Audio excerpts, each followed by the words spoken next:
बीच एक बड़ी खबर सामने आ रही है। यरूशलेम में एक साथ कई ब्लास्ट हुए हैं। यरूशलेम में कई मिसाइलें गिरी हैं। 10 जगहों पर धमाके की आवाज सुनी गई है। ये बड़ी अपडेट सामने आ रही है।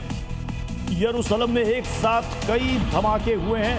यहां पर बताया जा रहा है कि कई मिसाइलें एक साथ यहां पर गिरी हैं और करीबन 10 जगहों पर धमाके की आवाज वहां पर सुनी गई है। मयंक सर कुछ बताना चाह रहे हैं इस पर। की विध्वंसक हमले की सबसे ताज़ा तस्वीरें इजराइल के नेगेव रेगिस्तान में स्थित एक प्रमुख इंडस्ट्रियल जोन नियोत होबाब में देखने को मिली। नियोत होबाब इंडस्ट्रियल जोन वीर सेवा शहर में आता है। ईरान ने इसी जोन को अपनी बैलिस्टिक मिसाइलों का निशाना बनाया है, जिसके बाद इस पूरे इलाके में तबाही जैसा मंजर नजर आ रहा है। ईरान के मिसाइल हमले के चलते यहाँ मख्तेशिम केमिकल प्लांट धू धू कर जलता हुआ नजर आ रहा है। ये 3 तस्वीरें देखकर आप अंदाजा लगा सकते हैं कि केमिकल प्लांट के हालात किस तरह के हैं। बीती रात ईरान के सुप्रीम लीडर मुस्तफा खामेनेई अपने कमांडरों के साथ सीक्रेट वॉर रूम में मौजूद थे। प्लान बना और ईरानी सेना ने उस पर अमल भी कर दिया। साक्षियों के मुताबिक प्लांट पर हमला होते ही जोरदार धमाका हुआ और देखते ही देखते आग की ऊंची ऊंची लपटें उठने लगी। चारों तरफ बस आग और धुएं का गुबार ही नजर आ रहा था।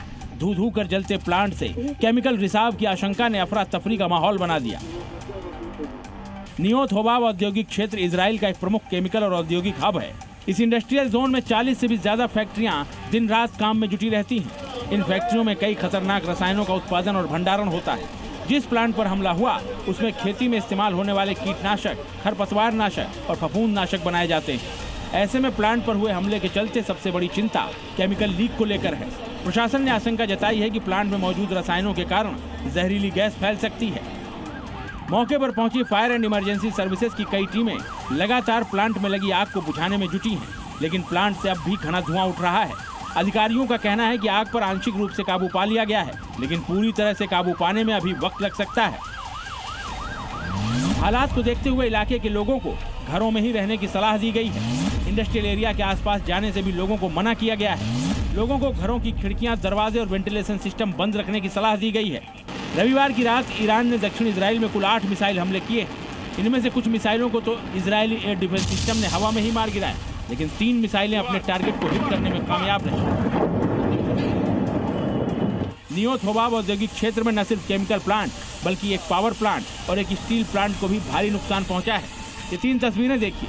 केमिकल प्लांट, पावर प्लांट और स्टील प्लांट पर हमले के बाद किस तरह से अफरा तफरी का माहौल है।